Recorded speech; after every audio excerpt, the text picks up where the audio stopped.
all right. Okay. I don't think Miami knows that much about Miami. God, They I got like know all it new might players, be. I'm pretty sure. Yeah, I like the question at the end's good though. So Okay. this is so great. Emil, you're crushing it, man. This is so awesome. Okay. All Tucker right. Bone. I remember that. That was good. All right. We're excited to recap week one match. Rob McAllister is here, #1 USL Championship broadcast guy with Adam Moffat. What's up, buddy? How are you? I'm good. You know that this is just a running joke for everyone, but we definitely were #1. I don't know if we make the numbers public, but then I know other clubs have tried to claim it, and it was like we've done like twice as much as them. But that's okay. Hey, the league is Well, growing. I do love that the viewer overall is great. So it's just fun. yeah. Louisville said that they were the #1 based on like some website that said so, and we have the actual data that we were told not to make public. And then as soon as they did that, I was like, yeah, forget that. We're not Yeah, dealing with that anymore. So, that's all all right, right. Rob. It's So, just fun. hey, a fun week one match. Obviously, a tough ending for Sacramento, but just there's a lot we can talk about from this match. Obviously, Trevor Amann was the star. What are some of your takeaways from week one? So I think Sacramento came out feeling good because of the preseason they had. I also think it hurt them in this game a little bit. Orange County did not have a good preseason. And while I think we dominated the ball, I think at times Orange County looked mentally sharper. And ultimately, I think that's what led to it leading to a 2-2 draw. I think our defensive play in the open field is best in the USL. We're almost impossible to break down. You have to go back to the Phoenix Western Conference game. It took a wondrous goal to beat us there. You look at opening night, it took 2 set pieces and something that hasn't happened, but only 3 times in the last 13 years for them to ultimately get a point. So to me, I think that overall our play is really good, but mentally, this actually might be a bonus. So where I'm going with this is that I think it was great to be at home. The guys were charged up, but I don't know if it really felt like the regular season quite yet. And I think had they rolled into a victory here, going to Miami right in week 2, which we've never done on such a trip, I don't know if it really felt like the season has quite started yet. It just would have started to. I think this was a great wake up call. Now, obviously, you want 3 points. Don't get me wrong. That's stupid. But at least you get the point. And now you go, oh, it's time. This is a different level now. This isn't the preseason. And everybody's working to get fit, but we've got to be mentally sharp from day one. And I think this is going to ultimately lead to a better result in Miami. At least that's the hope. That's so funny. I had the same thought. And the other thing I had on top of that is, okay, you get knocked down a peg, so you're going to be frustrated a little bit heading into week two. On the flip side, you now have a striker who scores a brace on his debut, and we'll talk about him in a second, who is kind of going to be battling for this starting 9 spot with Herrera. Herrera has a little bit of a nick, so he didn't get the start. Now Trevor Amann comes in. He's going to have a ton of confidence. He's going to have a ton of swagger. He's going to be feeling good, which is what you need from a striker. Then you add in Cicerone, who didn't play. You have Luis Felipe, who came off the bench, didn't really quite look himself. Then you have the defense, who's going to be pissed off because they gave up 2 goals they shouldn't have. To me, it's kind of a perfect recipe going into week 2. Well, and look, Orange County and Sacramento are probably the 2 best teams in the Western Conference. So it's already going to be a tight game. We said on the broadcast, almost a shame that we're having this game in week 1 for both teams. But again, it turned out to be a very entertaining game. So, yeah, now moving forward and looking at what you're going to have, Trevor Ammon, I mean, oh my gosh, hello. You know, what a debut, right? I mean, Thomas Andy Voltson did a brace back in 19. Douglas Martinez really came on strong 22. And so you've had players have fantastic debuts. What I think this does is now gives other teams to go, oh man, this is not the same Republic team. And now you add Russell Cicerone in the mix, who's going to be able to fill in. I mean, there's no reason you can't have 2 15-goal scorers on this team this year, especially with Rodrigo Lopez, Christian Pirano dishing here. And this could be an incredibly offensive, potent team. So defensively, I don't think you're worried at all. I just think you have to kind of go back and think about what was the mistake. And I know everyone just focuses on that kick and started to jump around here, but I kind of missed this point was Yeah, the second one was brutal. However, 2 minutes before that, we had the ball in the corner and we just sort of lazily played it back, and it was a turnover, and it led to sort of a barrage and then ultimately led to that corner kick. So if Sacramento was able to pin it in that corner, kill the clock further, they don't even get an opportunity to go down the other part of the field and go that. So that's where you look at tape. And I know it's easy just to look at what happened in the goal, but it was 5 minutes before that, or 2 minutes before that even, that lost the game ultimately for you. And that comes with experience. And there's some younger players in those positions that have to now understand this is how the game was ultimately lost. Great point in the chat here from Emil, our producer. Only third goalkeeper score in USL Championship history. Obviously, that's a little bit of a knife in the heart to us, but showing that those are incredibly rare. Obviously, I was wondering too, Rob. It felt like, and I want to talk about Ammon in a second because he was so good. But I do feel like there was certain times where runs were kind of made with him with the attacking mids or the wingers in the midfield where you could tell things weren't quite dialed in. And obviously, it's the first game of the year. You mentioned it kind of feeling like a little like the season hadn't kicked off yet. But what do you think now that he's able to get in with Cicerone? He's going to start to get more comfortable. Do you think that it's going to allow him more confidence and more freeing ability to kind of go make runs? And now he's got this confidence to go with that. That's just a recipe for success. Well, you hope you build off it, but we talked about in the broadcast. I was actually pleasantly surprised how good the timing was in week one, and for someone who wasn't maybe supposed to start. So I was actually very pleased. He had one offside call, but he was high energy. He was making runs and he forced things to happen. I think on the second goal call, the way he started pausing and pivoting his body, to me, that was a 98% chance that he's going to try to lay that forward and see if he can get something in the middle. And he decided he found an opening, took it himself with his left foot, which I think shocked everyone because I didn't see that coming. We've seen highlights of him, but he can score in a lot of different ways. And I think that is exactly what this team has needed. And they need an all-out striker like this.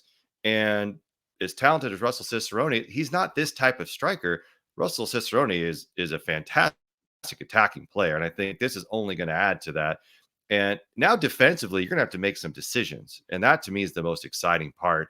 And if you can get Rafa more comfortable, if you can get Pirano more comfortable, and Sebastian can come back healthy, now you have a nice rotation. If someone does get injured, you have a nice rotation. If things aren't going the way you want in terms of the game plan, maybe there's a double team happening and they're just not able to get that movement to where they wanted to. But I thought the runs overall were fantastic. Jack Gurr was open several times as well because toward the end of the game, they had to sort of slide over to Trevor Amann. So I just think that Ammon had came into this game and maybe he was the only one who expected this type of performance from him, but I think it's going to pay off well into the season here if he can stay healthy. I mean, that second goal in front of the battalion, in front of that big end line, just a laser of a strike. I was expecting him to lay it off, like you mentioned. And then for him to he just smoked it. And then with his off foot, which is even more impressive, obviously. You got to be feeling good. And even the first goal, too, which I thought was remarkable as well. And so I just think, I'm fired up to see what he can do. And now, there's not that he had any doubt, but maybe, we were talking about, hey, he did this in League One. Can he step up and do it in the championship? I think he proved week one. You go in, you win player of the week in your first week in USL Championship. You have the brace that is tough to get in a debut. He does that in front of the home fans. I mean, from his perspective, he's got to be flying high. And you think going into Miami, it's like, all right, how do we continue this going into week two? So I'll put the coach's hat on as always. How do you spread love around a little bit? Also give credit. That Christian Pirano service was fantastic. He had several options in the box. He knew where to put it. And then on the flip side, Nick Ross taking that ball and going the other way. I mean, they're both incredible services that ultimately lead to fantastic goals. So to me, you just had a problem in the past of guys not continuing runs. Trevor Amann does not have that issue. And that is only going to spur other guys to also make runs because they see he's getting goals. It's like, well, I got to do that now. And I think go back to when Thomas and Volton joined the club and the boost that gave Cameron Owasa because they were now almost in a goal scoring race on the same team. And that was a huge lift to the club at that time. So I think this is going to be a similar situation. At least that's what we hope, right?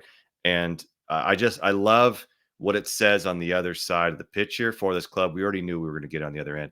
Now, going back to set pieces, okay, you've got to lock it in a little bit. And I'm not going to throw blame around, but who does that fall on? Well, it falls on everyone. But ultimately, Jerry Mazzola's first game, he's been put in situations. I thought overall he did very well in the game. He actually saved what could have been also an own goal that was sent back by Jared Timmer, but maybe he wasn't quite sure. Maybe he didn't see Colin Shuttler coming up, and there's just going to be call outs that are going to happen, and that's where growth and development comes in. And I don't know if that doesn't happen to Danny Video's in the game. It's hard to say. However, I think there's just some of those who is going to take over because Rodrigo Lopez is off the pitch. Who's your mental leader now? And everyone talks about mental mistakes. Well, the whole 90 minutes is a mental game. I mean, everyone's physically good, so you can't just say, "Oh, well, we had a mental lapse." Well, you could have mental lapses other places. Maybe it just didn't hurt you, and that's where this team is. I think got to just get a little bit stronger. Is mentally, how do we lock it down? How do we take the ball and put it away? How do we call out the right opportunities that make sure we're marking everyone who's really a threat? Colin Shuttler's probably more of a threat than Kevin Partita, who's 5'8", right? So Right. understand where your markings need to be and where the priority lies. And if Partita beats you on something, okay, well that's going to be a once in a lifetime. So that's where you got to figure out like what are your priorities, mental check them down. Who's that guy to call it out? Credit to Orange County though, they also went really fast, and that's what happens when you don't take your time in a corner. You just go, go, go. You get good opportunities. And I like what you mentioned too, where you talk about a couple minutes before that happened, Sacramento had a chance to kill the clock a little bit and didn't quite do that, had a turnover and then led to that equalizing goal. I wonder if we see Sacramento now make adjustments and if we have a similar situation throughout this year. Maybe not every match, but maybe against certain teams where they are going for a goal to put the knife in the heart of the opposing team, and to really put the game out of reach. I feel like that was kind of something Sacramento wasn't. They didn't seem quite as aggressive to get that third goal when they were up 2-1. I wonder if theoretically going into the rest of the season or maybe in the next couple of weeks where it's a little more fresh in their mind, if that's something that they look to do more rather than try and lay back, because we have seen them be successful, lay back and play defensively. But what do you think? You think Sacramento makes any adjustments there, or is it just something we just got to make adjustments on the set pieces? Well, I think that's easy to say after a game, right? Because if you open it up and you try to get after goal and you're leaving guys forward, so now you have 2 or 3 guys moving forward in a first game where you're probably not fully fit. Most guys shouldn't be playing 90 minutes. I don't know. Then you're saying, well, you should have hung back and not allowed space. So Right. I think it's easy to go either way on that. I guess that's what sports is all about, right? You come after the game is to talk about what you probably should have done. However, I think it's just being mindful of where to place the ball in certain places. And I don't think you had the personnel with injuries, suspensions, and the like to go and maybe get that third goal. Obviously, you're going to try to get it. I also think Orange County was just playing a little more frantic and was just trying to pressure and enforce mistakes. And so they just kind of dug a little deeper at the end and ultimately found a way. So again, I know I feel like every draw feels like a loss in the Republic Kingdom, but I mean, look, you got a point there for in the first game. You should have won, sure, but you didn't lose, and now you have 2 on the road, and you're going to come back again to finish the month out at home. So if you look at the schedule, and it's easy to do that and say, wow, could we start off with unbeaten through 9 like we did last year? Probably. So let's turn the focus on that and say, okay, we learned from that. We know that we got to do better communicating here. Overall, they dominated the ball. That was one of the better possession games we've seen from Sacramento, Sure. especially against Orange County in the last several years I can remember. So I think that the overall style was there. There were just a few lapses, and that's what Mark talked about going into this year, is that they've got to be sharp the whole time through. It's really difficult to do. Every team who wins doesn't always do that. So you just got to find a way and understand that if you come as a substitute, you've got to raise the game. You've got to raise the level. And I think that's where the other mental part comes in, is that you're not just coming in to fill out 15 minutes. Make an impact. Trevor Hammond, quickly, you mentioned a couple of notable club debuts. Amy Voltson in 2019, Embrace versus Colorado. Mark Douglas Martinez, a goal and assist in 2022. Tucker Bone had a game winner after entering in the 80th minute in his debut. And this one's got to rank pretty high in terms of just individual performances. Obviously being a debut, but you got Cicerone's hat trick, Vitiello in the semifinal of the Open Cup, Tommy Stewart, Rodrigo Lopez each had hat tricks in 2014. Villian Bijev had 12 shots in a game in 2018. It's still the most in a single match in USL. So it's like, where does this map up? It's a pretty impressive performance for Trevor Amann. We talked about him a lot. But does does that change the mentality for you, Rob, in terms of the 9 position with Herrera, who kind of starting off the year a little hurt? Does it now become, hey, for at least the time being, now it is Ammon's job, and Herrera's going to have to figure out how to break into the lineup if once he gets healthy. We've talked about it before. Opportunities are, won and lost. They're not, jobs aren't taken away. And I think that's the point here, is that Herrera didn't lose his job, but the opportunity came for Trevor Amann, and I think he has it. And I think we'd have to question Mark and the staff seriously if Trevor Amann isn't starting on Saturday. Right. I mean, this is a guy who had a brace in his own. So, who does that leave off the 11 that currently started last week? Well, that's for up them to decide, but you're probably going to have Amann and Cicerone. So does that leave Pirano or Rafa up top, and everyone else probably stays the same? Nick Ross, again, is asked to do a lot right now. And what you saw was a lot of switching of positions. We did not see this much rotation happening in 2023, but because I think the current personnel, without Luis Felipe, without Arnold Lopez right now, that's what you're going to have to do. But maybe that's also what they want to do. So credit to Nick Ross. We didn't see him get his forward as much, but he still had a huge impact and ultimately leads to a goal. So if you have Nick there and the other 5, and then you continually to look, you're probably going to have Rodrigo Lopez, and then either that's going to be Pirano or Rafa at this point in time. And so until you think, well, Luis Felipe would be good in that spot, and you move Rafa up, and then that means someone else is coming off the bench. But again, I think gives you a lot of different looks, and to me, that's really positive. And I think Christian Pirano looked incredibly fit. I think that he looked as good as he had been all season long. I don't think he was ever fully in game shape, just because of the start and stops coming midway through. He looked fantastic, and I love it. We talked about it in the broadcast. He gets fouled, and he continues to go. How many players at the highest levels just stop? He doesn't. And sometimes the official will swallow the whistle, and now he's got a breakaway, and you've caught the rest of the opponents off guard, and he has an opportunity to make something happen.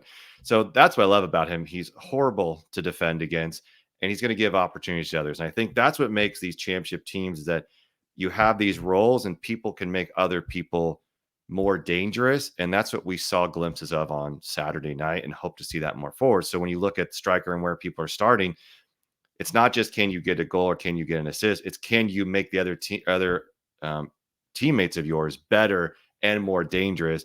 And that to me is a sign of a great team that ultimately can win a trophy at the end of the year. Opening night was a sellout, obviously. Great crowd at Hard Health Park on Saturday night. Quickly, Emil, great job on our production team by doing this. Opening nights, Rob, we're going to have you rank your favorite, since you've done all of these. At least I assume. Okay. Maybe one of these was on the road. Okay, I'll start with 2014. Yeah. Hughes match, 2-1 loss versus Harrisburg City. 2015, 3-1 win versus LA Galaxy 2. Goal and assist from Rodrigo Lopez and Emerald Clementa. 2016, 1-0 win versus Phoenix, an 84th minute game winner by Cam Iwasa. 2017, 4-0 win versus Orange County. These are all home openers, because I think we opened 15 in Seattle. Yeah. Okay. So yeah, we did all these. Yep. Yeah. Right. 2-1 win in 2018 versus San Antonio. 1-1 draw against Real Monarchs in 2019. A 1-1 draw versus Tulsa in 2020. I think Skundrich scored that game. 2021, 3-1 win versus Vegas. And then 2022, the comeback win versus El Paso last year, which I remember very fondly, down to 10 men and get a draw versus Charleston. Which one do you stands out to you? Well, I think 14's a big one, just because it was just so shocking to see so many people. And I don't think people even remember who we played that night, to be honest, which is crazy, because we played in the championship later that year. That was, I think the atmosphere was fantastic. I think they've been very successful. I thought the comeback win for El Paso was really strong. Charleston, I think at the time felt disappointing, but we didn't realize how good they were. They turned out to be a really good team last year. I think the others, I don't know if they really stand out because I think 16 you felt like there was going to be a good team, but Orange County wasn't, or excuse me, Phoenix, was a good win. I think to me, when you look at the history, I would say back to 14, and I really like 2022's comeback win. I thought they just kind of put a stamp, but to me, I guess it goes back to just it's the start of the season. It always feels fresh and new, and sort of the anticipation of what's to come. So think about a single match and go, well, I love that one or this one. I don't know. I think it's so hard because I think it's toward the end of the year you really start to fall in love with a match or not. No, it's a great point. I agree. And also, I'm thinking about I can remember the El Paso and the Charleston one and the Tulsa one, and that's about it. Tulsa was the Since COVID I've though, been right? around. Yeah, that's why I Yeah, remember Tulsa it. was Yeah, a late draw, and that felt, but it's like, okay, we got a draw, blah blah blah, and Scudder scored the goal in that one, and but then I think the whole season changed. So that was right. sadly the best game of the season because it was a packed For house and then sure. we didn't have a single fan the rest of the way, which was just awful. Right. That was the worst Yeah. season to do it. But Yeah. you move on. All right. Last thing before we get going. We talked about Cicerone being back week 2, coming off the red card suspension, which I don't think a lot of fans knew about coming into this game. I got a lot of why isn't Cicerone playing questions. For those who don't know, got a red card post match in the semi or the Western Conference Final last year that he had to pay, and I think he I think he was as frustrated about that as anybody, from what I heard. But he's back for week 2. We talk about going to Miami and going to Indy the next 2 weeks. How does his addition to this attack? How does that change things for Republic going into these next couple weeks? Depends on how Mark wants to play on the road. I think they proved well last year on the road. I wasn't obviously dominant as they were at home, but they had a winning record on the road. And I think they played a certain style and they ultimately went to get points, right? It wasn't always all out try to get something. I think this is a hard travel. You're going all the way to Miami and then you're coming back and going all the way to Indianapolis. So I think they're going to try to maybe save some guys. So I don't think they'll be as aggressive as they are going to be at home. And I think that's true of most of the league. So, could we see another drop potentially? But I think with Cicerone back, it's going to open up lanes as we talked about and ultimately maybe more scoring opportunities than maybe you would if you didn't have Trevor Amann or Russell Cicerone paired together.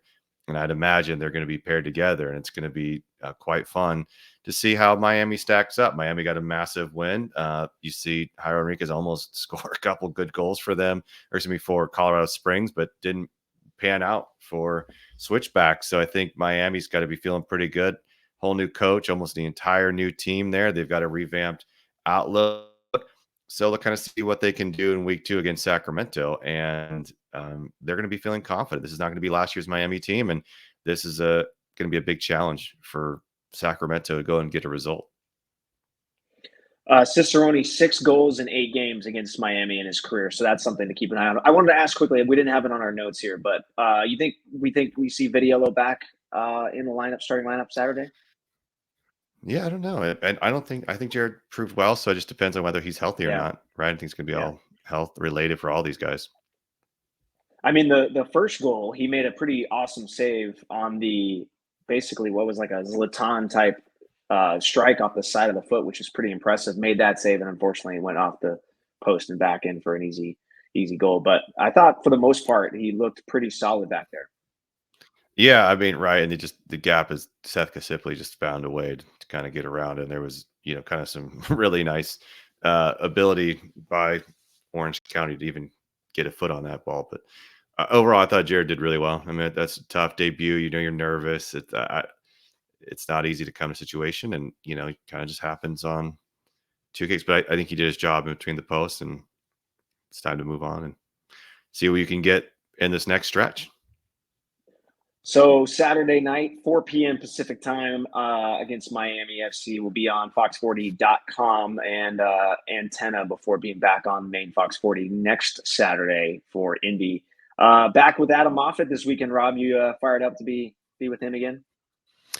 Yeah, Adam's just become a legend. It's interesting to see, a lot of popular players, but every time we go to a home match, how many people just adore Adam Moffat still. And, he's just such a quality person. And I think people have always gravitated to that. And he's just been a huge part of the Sacramento soccer community as well. And he might be one of the most popular players ever. And, and we joke about it, but how much was he injured? It's not like he had 50 goals in the club. So I just, it goes to show that you just talk about, he's a fantastic broadcast partner, and I would never say this to his face, but it's a great time to be with him every single week, because he always brings something new and light and makes it fun, and he just knows the game so well. And I think he's one of those people that all of his teammates just loved playing with him, and so it's always fun to have someone like that on the broadcast. And so I feel very fortunate to have that, and that partnership with him. And I guess we're year 4 or 5, so it's kind of crazy to think that we just keep trugging along here. So #1 USL Championship broadcast. That's what right. About. Yes. Yes. Bring it back home. Yeah. All right. Yeah. Rob McAllister. Well, we'll see it this year. So it's a new season, right? So that's right. Well, hey, I think we had a pretty good viewership Saturday. So that's good news. Okay. So. Keep moving on up. All right. Well, thanks, Colin. I appreciate the time. And yeah, here we go. Week 2 now. All right. Thanks, Rob.